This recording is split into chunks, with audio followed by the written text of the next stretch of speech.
Fala galera, tudo supimpa? Rodrigo Dutra na área e neste vídeo eu vou mostrar para vocês que o mercado financeiro não é um bicho de sete cabeças. Eu tenho certeza que vocês compreenderão todo o básico do mercado financeiro, podendo traçar um plano adequado para começar a investir e dar um passo rumo à sua liberdade financeira. Beleza?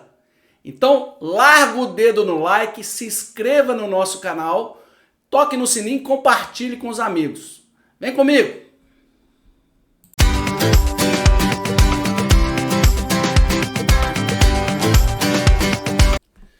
Fala galera, tudo supimpa? Sem mais delongas, então vamos ao nosso conteúdo de hoje, descomplicando o mercado financeiro. Beleza? Vamos lá, pessoal. Pessoal, em economia, mercado financeiro é o ambiente onde ocorre a negociação de ativos como títulos, moedas, ações, derivativos, mercadorias, commodities, entre outros bens e ativos com algum valor financeiro. Envolve vários mercados, como o mercado de crédito, mercado de moedas, mercado de capitais, mercado de derivativo, mercado balcão. Compreendeu? Nada, né? Então eu vim aqui para descomplicar o mercado financeiro. Vou pegar uma canetinha aqui, ó. Vamos imaginar aqui, pessoal. Vamos imaginar que tudo isso aqui seja o mercado financeiro, tá?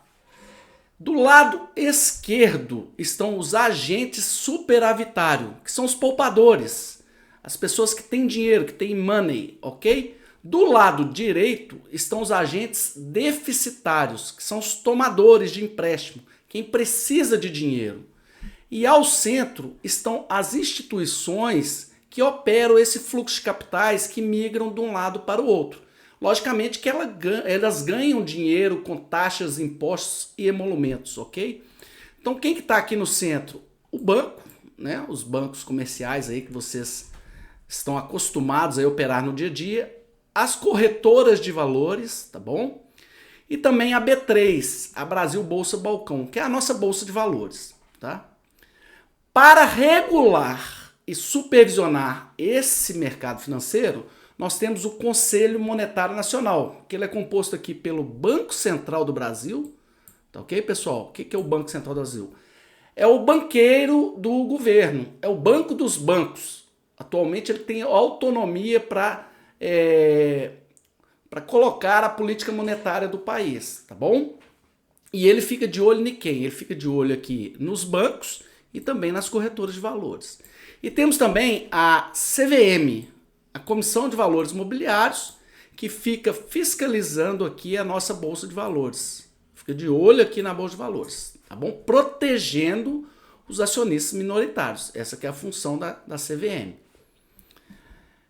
Não podemos deixar de mencionar, né? Eu não posso deixar de mencionar o Tesouro Direto também, que é um programa, né, do Tesouro Nacional desenvolvido em parceria com a Bolsa de Valores, que negociam títulos públicos federais, tá bom?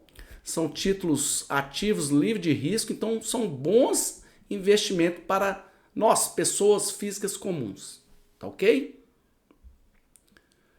Pessoal, dito isto, passamos aqui para os tipos de investimentos, tá? Só pegar uma aguinha aqui.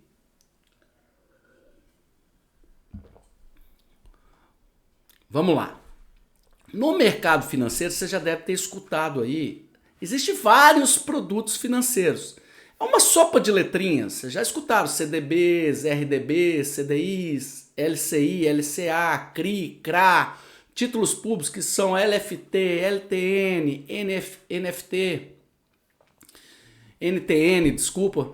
Então assim, é uma sopa de letrinhas para complicar a nossa cabeça. Nós podemos chamar todos esses produtos, pessoal, de título de dívida do mercado de renda fixa, tá bom? E o que vem a ser aqui o mercado de renda fixa? Basicamente, você teria um contrato onde estão estipulados as cláusulas, né, desse contrato. Você será remunerado ao final do vencimento do título com o principal, que é o valor que você investiu, mais uma taxa de juros pelo risco que você correu no investimento, tá bom? Então, dito isto, um tipo de investimento, então, renda fixa, título de dívida.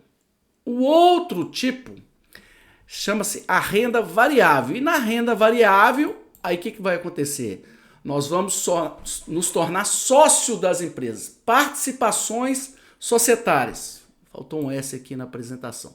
Participações societárias.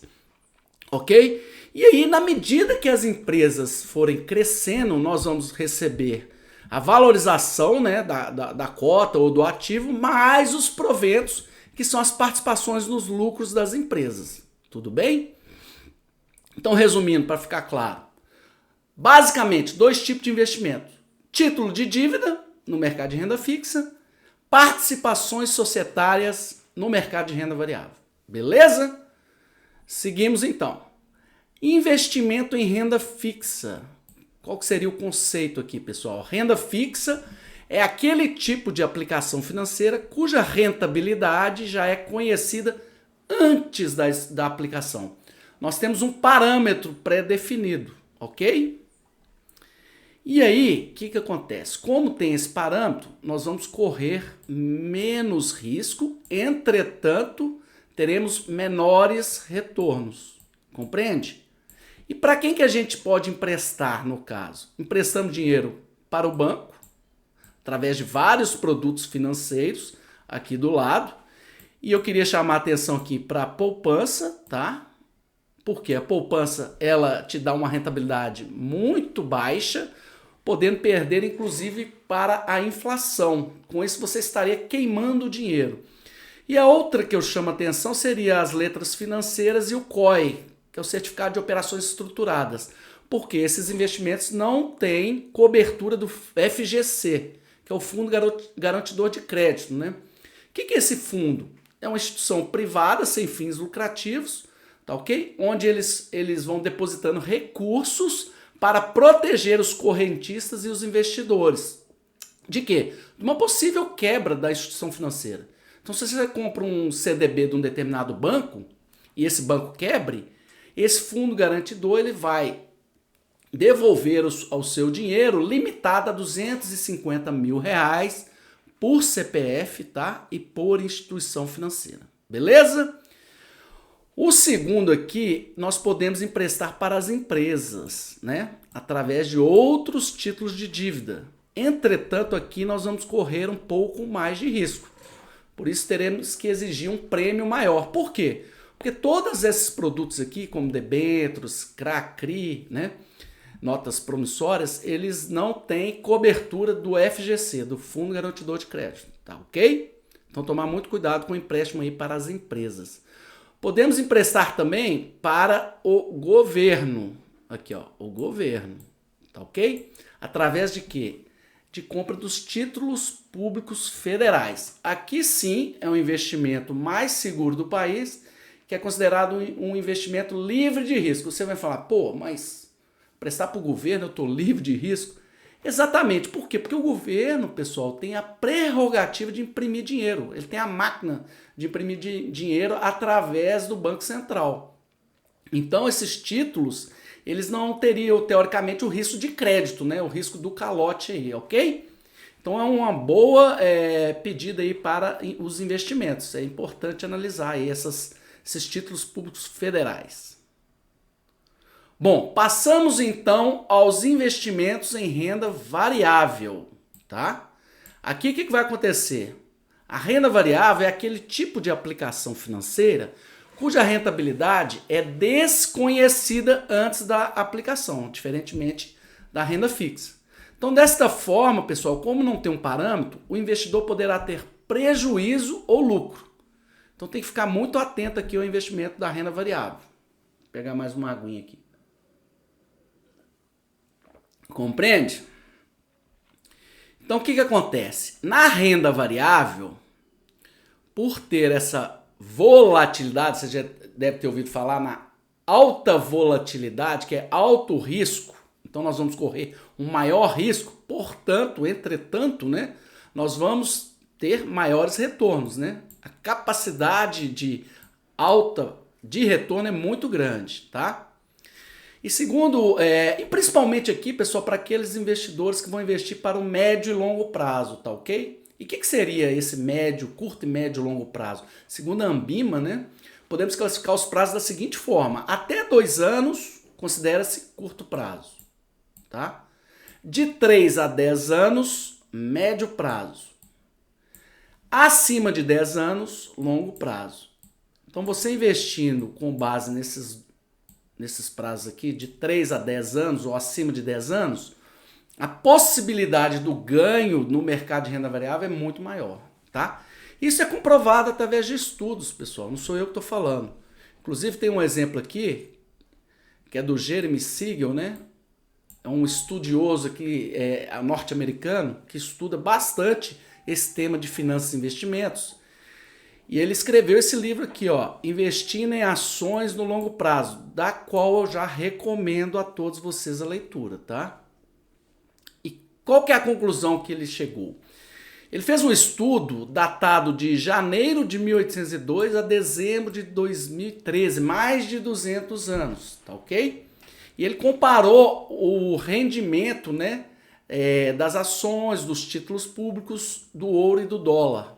Então o exemplo é o seguinte: se você tivesse investido, por exemplo, $1 aqui, ó, em 1802, em 2013, com a valorização e os pagamentos de provento das ações, que chama aqui em inglês de stocks, você teria $930.550 em 2013. Se você tivesse investido em títulos públicos americanos, que são chamados bonds e bills, que é títulos de curto e longo prazo, no caso dos bonds, você teria $1.505. E no caso dos bills, $278.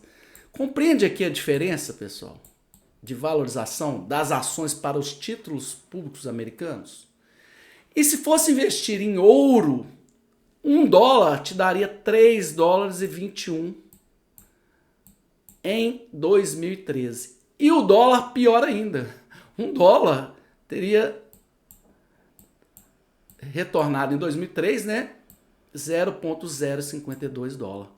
Então, assim, está comprovado que para o médio e longo prazo, tá, o investimento em ações é muito estratégico e pode ter alto potencial de retorno, né?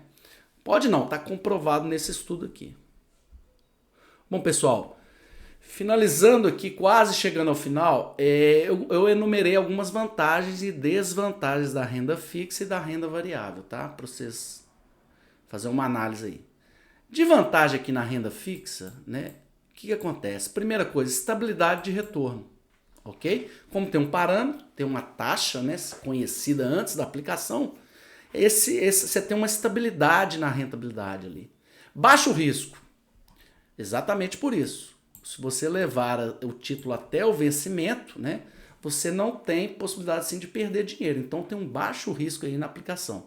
Diversidade de opções, como vocês viram ali a sopa de letrinhas, são muitos títulos, né, de dívida que você pode investir, variando de acordo com o seu perfil e seu objetivo, ok? Acessibilidade também é muito fácil, né? Você conversar com o gerente do seu banco, conversar com alguém do banco, você consegue comprar esses títulos de maneira muito fácil. Como desvantagem da renda fixa, o que eu enumerei aqui? Baixos retornos, tá? Alguns produtos têm um retorno abaixo, inclusive impactado pela inflação, pode ser até não ser nem remunerado a inflação, o que você estaria queimando dinheiro, tá? A baixa liquidez, porque muitos títulos têm prazo, né, de carência, tem prazo, então você não consegue resgatar rapidamente, transformar aquele título em dinheiro rapidamente, ok? E também alguns títulos, né, principalmente aí do título público, né, ele pode variar muito. Ele tem uma sensibilidade grande em relação à variação da taxa de juros, a taxa básica da economia brasileira, tá? Então, beleza. Como vantagens da renda variável, o que seria, né, pessoal? Retorno elevado no longo prazo, Nós já falamos aqui. Alta liquidez. Você entra na bolsa de valores, você compra e vende os ativos muito rapidamente, né? Tem muito volume ali sendo negociado no dia a dia. Alta diversificação, você pode investir em vários setores da economia, né? Você pode investir em varejo, em telecom, energia, pode investir em bancos, né? Seguros. Então tem muita coisa, muitas opções. Então muita diversificação. Você começa a participar do crescimento das empresas e no médio e longo prazo a tendência de boas empresas é que elas cresçam e você vai ser remunerado por isso. Capacidade de gerar renda passiva é muito importante. Isso aqui para você traçar o rumo para chegar à sua liberdade financeira é renda, tá? Mais importante que o patrimônio é a renda passiva.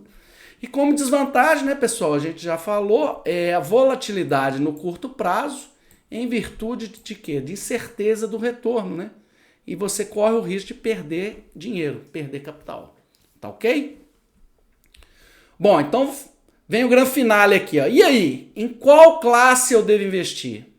Renda fixa ou renda variável? O que vocês acham? Eu digo para vocês o seguinte, nas duas, sempre nas duas classes de ativo. É interessante que você planeje e monte um documento chamado Asset Allocation. Não entendeu, logicamente. Para quem não entendeu, o que acontece? Isso é chamado também, pode ser, é uma árvore de alocação de ativos, tá? Que vai depender do seu API, da análise do perfil do investidor, que pode ser conservador, moderado ou agressivo, tá bom? E aí, aqui, pessoal, então eu trouxe um exemplo aqui para vocês entenderem melhor de um perfil de investimentos moderado, tá? O que a pessoa deveria fazer? Ela estabeleceria o valor a ser investido, né, no seu portfólio meta. Nesse exemplo aqui está R$300 mil, mas poderia considerar aqui qualquer valor.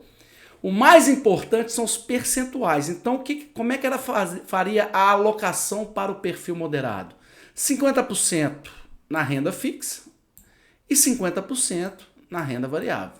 Então, ficaria aqui 150 mil na renda fixa, 150 mil na renda variável. Beleza? Tranquilo? E aí o seguinte, você pode detalhar e desmembrar esse Asset Allocation, dizendo o seguinte, na renda fixa eu vou dividir 50% eu vou colocar em ativos pós-fixado, 10% em ativos pré-fixado, títulos, né, pré-fixado, e 40% em títulos híbridos, né, atrelados à inflação, chamados aí PCA+, que ele te paga a inflação mais um percentual de rentabilidade, tá? Na renda variável você poderia desmembrar em ações, né? Nesse exemplo de moderado 55% em ações, 35% em imóveis chamados fundos imobiliários, através dos fundos imobiliários, 5% você colocaria em proteção, né? Também tipo ouro, dólar, seguro de carteira com opções, e 5% em criptoativos para o pimentinho aqui da carteira. Compreende, pessoal? Então, fazendo isso, você já começa a traçar um planejamento adequado e começar a investir da maneira correta. É isso que eu quero ensinar para vocês, tá bom? É isso aí, muito prazer, sou Rodrigo Dutra, o investidor supimpa, tá ok? Não deixe de seguir o nosso canal aqui para que esse conteúdo chegue muito, né? A gente possa colocar esse conteúdo para mais pessoas, tá bom, pessoal? Então fiquem com Deus, nos encontramos na próxima aula, um forte abraço, tchau, tchau.